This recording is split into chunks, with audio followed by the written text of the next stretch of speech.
Moisturiser কিভাবে ব্যবহার করব, ময়েশ্চারাইজার ব্যবহারের সঠিক নিয়ম কি, এগুলো নিয়েও অনেকের স্টিল অনেক ধরনের কনফিউশন আছে এবং যেখানে কনফিউশন সেখানেই আমার ভিডিও। আজকে আমরা কথা বলবো ময়েশ্চারাইজার কিভাবে অ্যাপ্লাই করতে হয়, কেন করতে হয়, কার জন্য কোনটা প্রযোজ্য, সবকিছু নিয়ে। Welcome back to style with me by Sajia. Today without any further do let's get started. প্রথমেই আমার কথা হচ্ছে আপনার স্কিন টাইপটা আপনার জানা সব থেকে গুরুত্বপূর্ণ যে কোনো স্কিন কেয়ার করার আগে। আপনার যদি অয়েলি স্কিন হয় আপনার জন্য ময়েশ্চারাইজার প্রয়োজন, ড্রাই স্কিন হলেও প্রয়োজন, নর্মাল কম্বিনেশন সব ধরনের স্কিনের মানুষের জন্য ময়েশ্চারাইজার ইজ আ মাস্ট। কিন্তু প্রত্যেকটা মানুষের ময়েশ্চারাইজারের টাইপ কিন্তু আবার আলাদা। যাদের স্কিন খুব অয়েলি তাদের দেখা যায় সবসময় খুব ঘামে, সবসময় সেবাম প্রোডাকশন হয়, মুখ তেল তেলে থাকে, অয়েলি লাগে, তার ভিতর কারোর ময়েশ্চারাইজিং ক্রিম অ্যাপ্লাইয়ের ইচ্ছা করে না। তো তাদের জন্য বাজারে আছে বিভিন্ন ধরনের ভালো ভালো জেল বেসড ময়েশ্চারাইজার। অলরেডি আমি তৈলাক্ত ত্বকের জন্য ময়েশ্চারাইজারের সাজেশন দিয়েছি, আপনারা চাইলে সেই ভিডিওটা দেখে নিতে পারেন। এছাড়া আমি কিছু অপশন বলছি, যেমন নিউট্রোজিনা হাইড্রোবুস্ট ওয়াটার জেল,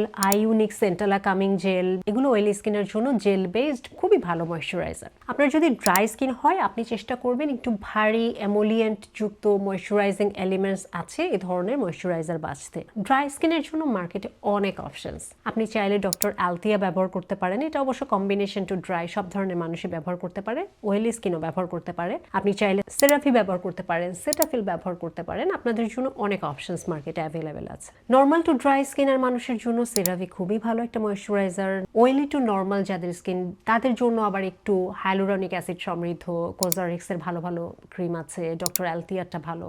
আমি যেই নাম বলছি এগুলোই যে ব্যবহার করতে হবে নট নেসেসারি। আপনি আপনার স্কিন টাইপ বুঝে যে কোনো ময়েশ্চারাইজার অ্যাপ্লাই করেন, বাট আপনাদের কনসিস্টেন্সিটা ইম্পর্টেন্ট, থিকনেসটা কেমন, ইনগ্রেডিয়েন্টগুলো কেমন, আপনার জন্য সুইটেবল কিনা এইগুলো চেক করে আপনাকে ময়েশ্চারাইজার বাছতে হবে। এখন বেছে তো আমি নিয়ে আসলাম, অ্যাপ্লাই করব কিভাবে।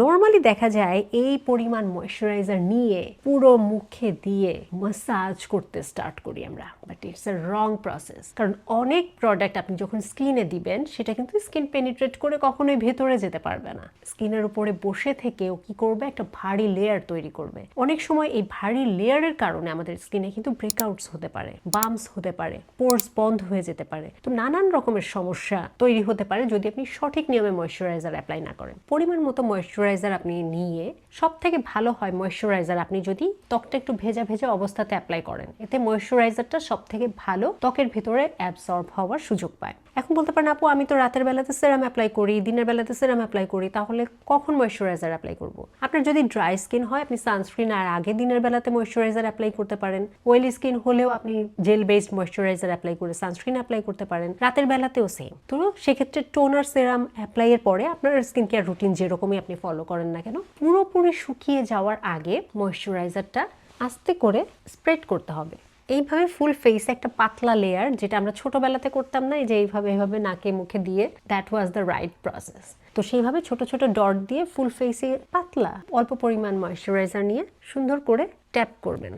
ট্যাপ করলে কি হবে, একই সাথে আপনার মুখে ব্লাড সার্কুলেশন হবে এবং এই যে আমাদের পোর্টসের ভেতরে প্রোডাক্টটা পেনিট্রেট করার সুযোগ পাবে। আমরা অনেক সময় খুব মাসাজ করা শুরু করি, this is not the right process. Massage করলে আপনার পোর্টসে যায় না যে তা না, কিন্তু বেশিরভাগ সময় পোর্টসগুলোর উপর থেকে যা স্লাইড করে চলে যায়। ট্যাপ করলে এই প্রোডাক্টগুলো পোর্টসের ভেতরে সুন্দরভাবে অ্যাবজর্ব হতে পারে। এগুলো কিন্তু সায়েন্টিফিক, অ্যাস্থেটিশিয়ানরা এই ধরনের সাজেশনই দিয়ে থাকে। তারা সবসময় ট্যাপ করে প্রোডাক্ট অ্যাপ্লাই করতে বলে, সেটা সেরাম হোক অথবা ময়েশ্চারাইজার হোক। So that's the right process to apply your moisturiser. এখন যদি আপনার হালকা লেয়ার দেওয়ার পরেও স্কিনটা ড্রাই মনে হয়, তাহলে আরও একটু প্রোডাক্ট নিয়ে আপনি দ্বিতীয় লেয়ারও দিতে পারেন। এতে কি হয়, আমাদের টক্সিনগুলো যে জায়গাগুলোতে জমে সেই জায়গা থেকেও এই ট্যাপিংয়ের মাধ্যমে আমাদের টক্সিনটা বের হয়ে যাওয়ার সুযোগ পায়। এবং শেষের দিকে আপনারা যেটা করতে পারেন, ট্যাপ করে বসায় দেওয়ার পরে হালকা হাতে ম্যাসাজ করতে পারেন।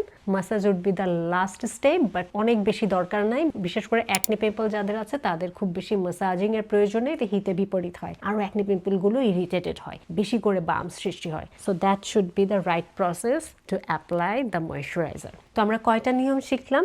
নাম্বার 1 হচ্ছে স্কিন টাইপ বুঝে ময়েশ্চারাইজার কিনতে হবে। দ্বিতীয়ত ত্বকটা একটু ভেজা ভেজা অবস্থাতেই ময়েশ্চারাইজার অ্যাপ্লাই করলে বেশি ভালো রেজাল্ট পাওয়া যায় rather than fully dry face. But কিছু ক্ষেত্রে ড্রাই করেই ময়েশ্চারাইজার দিতে হয়, যেমন ডিফারেন্ট জেল যদি আপনি অ্যাপ্লাই করেন অ্যাকনি পিম্পলের জন্য, আপনি অ্যাজেলাইক অ্যাসিড অ্যাপ্লাই করছেন অ্যাকনি পিম্পলের দাগের জন্য, এই ধরনের ট্রিটমেন্টগুলোর পরে কিন্তু বেশ কিছুটা সময় দিয়ে 15-20 মিনিট সময় দিয়ে ময়েশ্চারাইজার অ্যাপ্লাই করাটা ভালো, কারণ ওদের একটু কাজ করতে সময় দিতে হয়। আর অ্যাকনি পিম্পল অবস্থায় তো আপনি আসলে খুব বেশি ময়েশ্চারাইজার দিয়ে ম্যাসাজিং ট্যাপিং না করাটা বেটার, আস্তে করে দিবেন স্কিন যেন ইরিটেটেড না হয়। নাম্বার 3 আমরা কি শিখলাম? Application process. ট্যাপিং এর মাধ্যমে আমরা দিব, খুব বেশি ম্যাসাজ করব না। আর যাদের স্কিনে অ্যাকনি পিম্পলের সমস্যা নাই তারা ট্যাপ করার পরে হালকা করে ম্যাসাজ করে আমাদের টক্সিনগুলোকে বের করে দিতে সাহায্য করবেন। This is the right process to apply moisturiser. আরেকটা বিষয় খুব গুরুত্বপূর্ণ, দিনে এবং রাতে উভয় সময় ময়েশ্চারাইজার অ্যাপ্লাই করা যায়, যায় না তা না, কিন্তু বর্তমান বাজারে যে সকল সানস্ক্রিন আছে সেগুলো দেখা যায় অধিকাংশই ময়েশ্চারাইজিং এলিমেন্টস সহ সেল করা হয়। সেগুলোতে প্রচুর হাইড্রেটিং ময়েশ্চারাইজিং এলিমেন্টস থাকে। নর্মালি সানস্ক্রিন দিলেই মুখটা অনেক ময়েশ্চারাইজিং অ্যান্ড হাইড্রেটিং মনে হয়, আলাদাভাবে ময়েশ্চারাইজার সেক্ষেত্রে দেওয়ার প্রয়োজন নাই। অযথা স্টেপ বাড়ানো মানে সময় নষ্ট, প্রোডাক্ট নষ্ট, এফোর্ট নষ্ট। সেই জন্য আমি বলি যে দিনের বেলাতে যদি আপনার ফেস খুব ড্রাই ফিলিং না হয় ময়েশ্চারাইজার অ্যাপ্লাই করার দরকার নাই, কিন্তু সানস্ক্রিন অ্যাপ্লাই পরেও যদি আপনার স্কিন ড্রাই ফিল হয় ডেফিনেটলি সানস্ক্রিনের আগে একটা ময়েশ্চারাইজার অ্যাপ্লাই করবেন। আর ময়েশ্চারাইজার আপনি যে কোনো সময় অ্যাপ্লাই করতে পারেন, it's not a big deal. আপনার স্কিন আপনাকে বুঝতে হবে তার প্রয়োজনীয়তাটা কি, আপনি ওকে যেভাবে ট্রিট করবেন ও আপনাকে ঠিক সেইভাবেই রেজাল্ট দেখাবে।